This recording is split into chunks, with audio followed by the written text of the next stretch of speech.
Hello everyone, मैं हूँ आपके साथ सिर अली और आप देख रहे हैं न्यूज़ 41 नेटवर्क। हर खबर खास। आइए देखते हैं क्या है आज की खास खबर।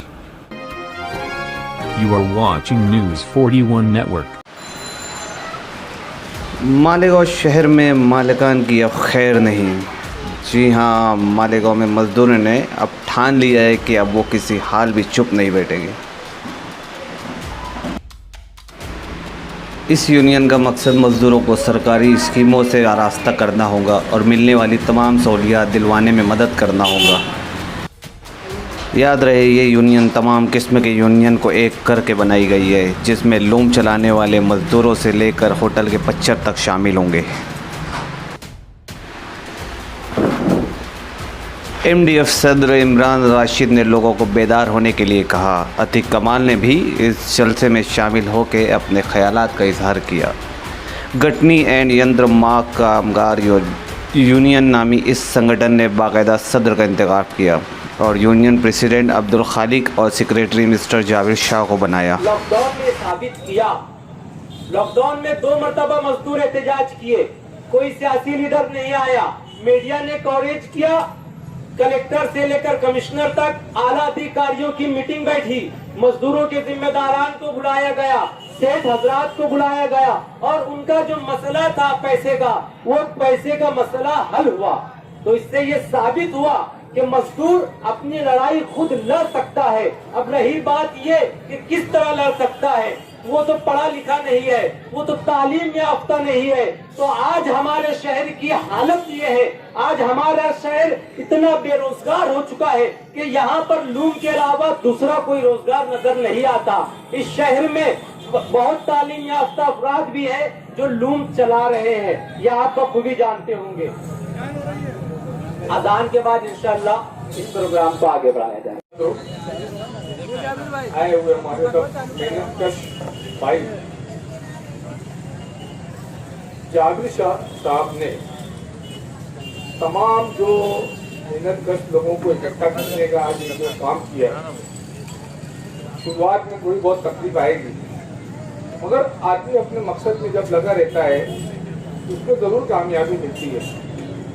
मालेगांव शहर मेहनतकशों का ही शहर है और उन्होंने एक बात जो की कि जो मेहनतकश की बात करेगा वही इस शहर में राज करेगा। तो धीरे धीरे अगर हम लोगों को इकट्ठा करेंगे तो लोग इकट्ठा होंगे और लोगों को लगेगा कि यार सर ने कहा था, हमारे शहर का वाकया है, कोई ऐसे मजदूरी पे बात हो रही थी दोस्तों, कोई ऑफिसर आया तो मुझे अच्छे से याद है। उस ऑफिसर ने कहा था कि बोले मुझे इस शहर से 2 पागल चाहिए, बोले मैं सब सिस्टम सही कर दूंगा। मतलब वो बरोबर वो प्रोग्राम की निजामत भी मैं ही कर रहा था, इसलिए मैंने जवाबन कहा था कि मतलब सर आपकी बात अगर इनके समझ में आ गई ना तो आप बोलेंगे कि इस शहर में कोई समझदार भी है क्या। इन्हें 2 की बात कर रहा, कम से कम 100, 200, 500 लोग अगर खड़े हो गए ना इस बैनर के नीचे इस काम को लेकर के तो शहर में बरोबर सब सही चलेगा दोस्तों। ये जाबिर शाह साहब के बाद में तो दम आ जाएगा, प्राइमरी स्कूलों पे भी बरोबर विजिट होगी, उसके बाद किस तरह से क्या होता है आगे गरीब के लिए सब सही चलेगा दोस्तों। और हमारे लिए बड़े बड़े लोगों की भी फिर तवज्जो होगी कि यार अब इनका कुछ करो, है ना दोस्तों। इत्तेहाद बहुत बड़ी चीज होती है किसी भी तंजीम या किसी भी संस्था के लिए, और इत्तेहाद अगर नहीं है तो आप कितने भी लोग हैं उसमें दम नहीं आएगा। इत्तेहाद बहुत जरूरी है। हमने वो अपने ख्यालात का इजहार करेंगे कि सुलगती शाहराएं तपते रेगिस्तान बोलेंगे, सुलगती शाहराएं तपते रेगिस्तान बोलेंगे, हमारी दास्ताने जंग के मैदान बोलेंगे। बहुत से ऐसे नौजवान हैं जो बिना किसी खौफ के अपनी बात करना जानते हैं, जिनमें एहतसाम शेख साहब है, हमारे आरिफ नूरी साहब है, जाबिर शाह साहब है, उन्हीं के साथ साथ बहुत सारे लोग हैं। अभी चंदन बनारसी साहब तो इस माइक से कुछ बोले ही नहीं, है ना भाई। आइए जनाब मोहम्मद आरिफ नूरी साहब, शहर हिफाजत ग्रुप के सदर, बड़ी फौल और मुतारिफ शख्सियत, शहर की सियासत पे भी नजर, आइए अपनी बात रखेंगे। और मैं हमारे दरमियान तालीम के बहुत करीब रहने वाली एक और शख्सियत हमारे दरमियान आई है, अतीक कमाल साहब, जनाब कारपोरेटर अतीक कमाल साहब। ये शहर के लिए किसी तारुफ के मोहताज नहीं है, नाम बोल दिए सब समझ में आ जाता, क्योंकि निहाल साहब के घराने से ताल्लुक रखने वाले बच्चे का भी अगर नाम रोड पर लिया जाए तो लोग समझ जाते हैं किसकी बात की जा रही है। आइए, हमारे बुजुर्ग रहनुमा के नक्श कदम बेजमान है, इन्होंने साबित कर दिया कि ये वाकई शहर के खिदमतगार लोगों के घराने का ये चश्म चिराग अतीक कमाल साहब आज हमारे दरमियान तशरीफ लाए। मैं मुबारकबाद देता हूँ और जनाब आरिफ नूरी साहब को दावत देता हूँ कि आप आए और अपनी बात रखें। अस्सलाम वालेकुम। आज के इस इफ्तिताही प्रोग्राम के सदर जनाब अब्दुल खालिक चंदन बनारसी साहब, शहर की एक बहुत ही मशहूर और मुतारिक शख्सियत, जिन्होंने शुरू से मजदूरों के हक और मजदूरों की तरक्की के लिए बात की। मेरी मुराद जनाब अतीक कमाल साहब,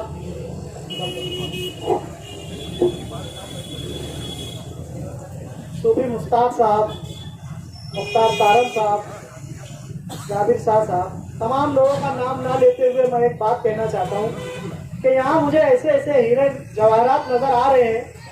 जरूर कुछ तो बात है चंदन बनारसी साहब की, कुछ तो खिदमात होंगी, जब ये तमाम इतने शहर के फाल और मुतारिक शख्सियात यहाँ पर मौजूद है। चंदन बनारसी साहब के लिए एक बात तालियां होनी चाहिए। अजीज दोस्तों, जैसा कि आप सब जानते हैं, हमारा शहर मजदूरों का शहर है और हमारे शहर में 80-85% जो है मजदूर आबाद है। इतनी ताकत, इतनी तादाद में मजदूर होने के बावजूद हमारे शहर में मजदूरों को कोई एक मुस्तकिल ताकत नहीं नजर आती, जबकि मजदूर जिधर झुकता है सरकार और इक़्तिदार भी उसी की तरफ होता है। बावजूद उसपे मजदूर की वक़्त जो है आज इतनी कमजोर क्यों हो गई है?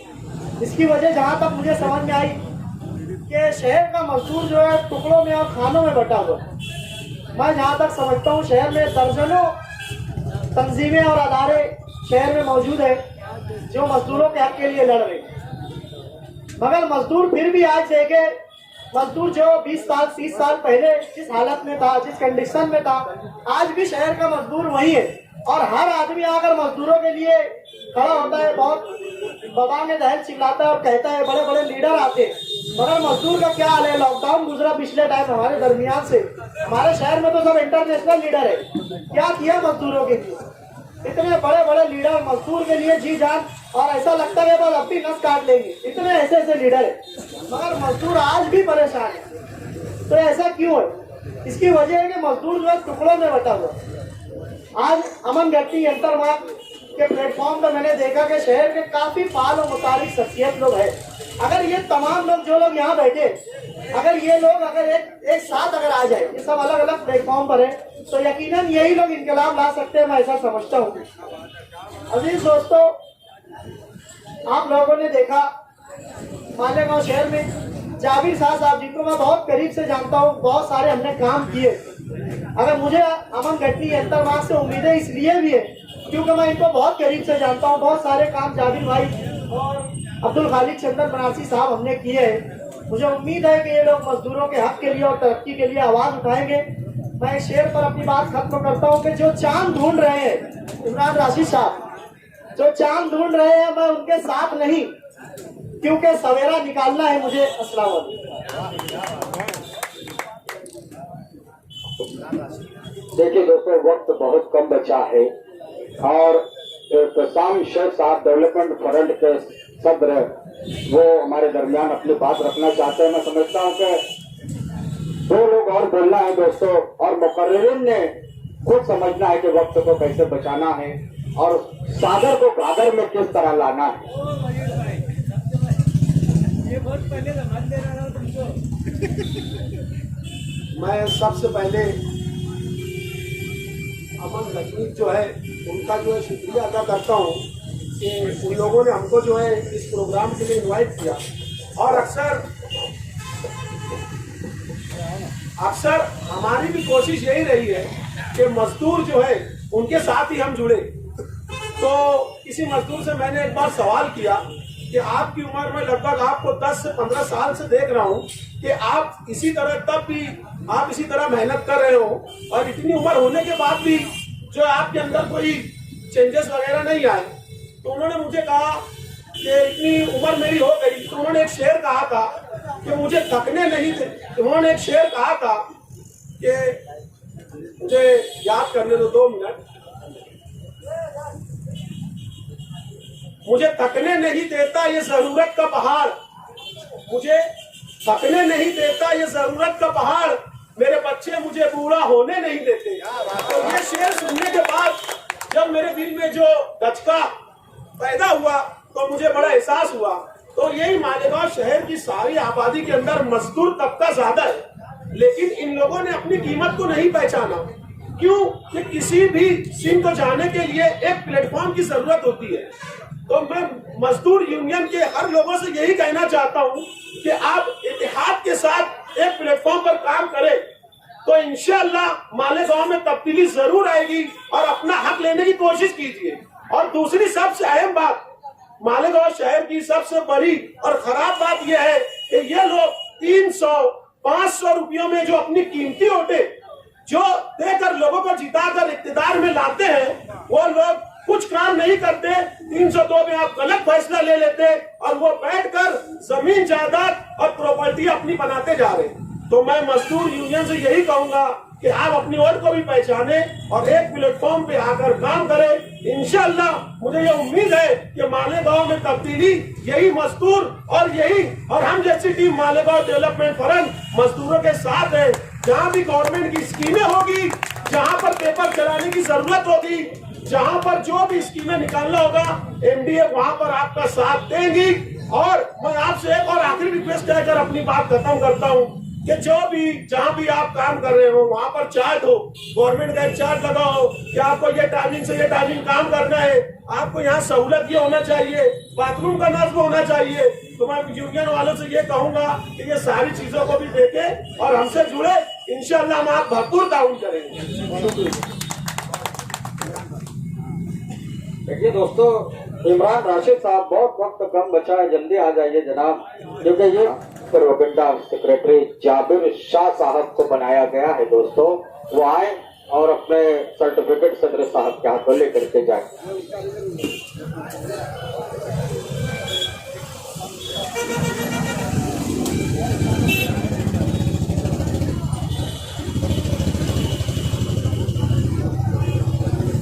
दोस्तों, मोहम्मद मुस्तकीम शाह, फतेह मोहम्मद शाह, इनको ब्रांच सदर बनाया गया है गयाना शिवार के लिए।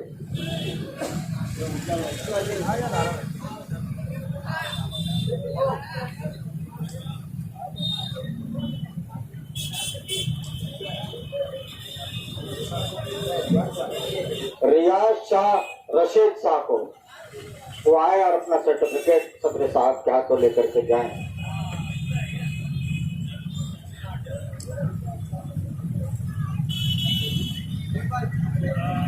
मोहम्मद इस्माइल, मोहम्मद यूनुस टेंशन चौक के जनाब है जो यहाँ पर आए। इस्माइल मोहम्मद फारूक रेड्डी साहब, इनको गयाना के लिए रहनुमाई सौंपी गई है।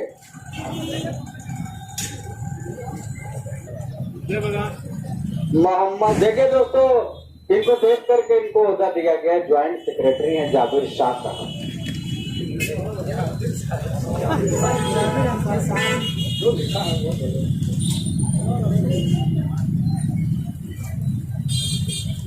देखिए जनरल सेक्रेटरी का ओहदा मेहंदी हसन हैदर अली अंसारी, ये खुद अपने हाथ से ले रहे हैं, बड़े खतरनाक आदमी हैं।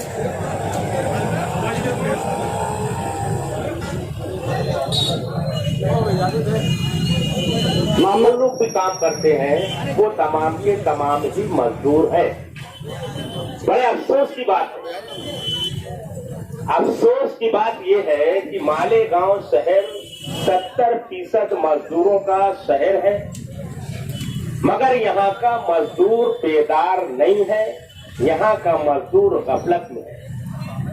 मैं अक्सर यूनियन चलाने वालों को बोला करता हूँ वो बोलते हैं कि आप कुछ करना चाहिए मजदूरों के लिए, मजदूरों के लिए उनके कानून, उनके हुकूक, सरकारी कवानीन जो बने हैं उसका फायदा उन्हें दिलाना चाहिए।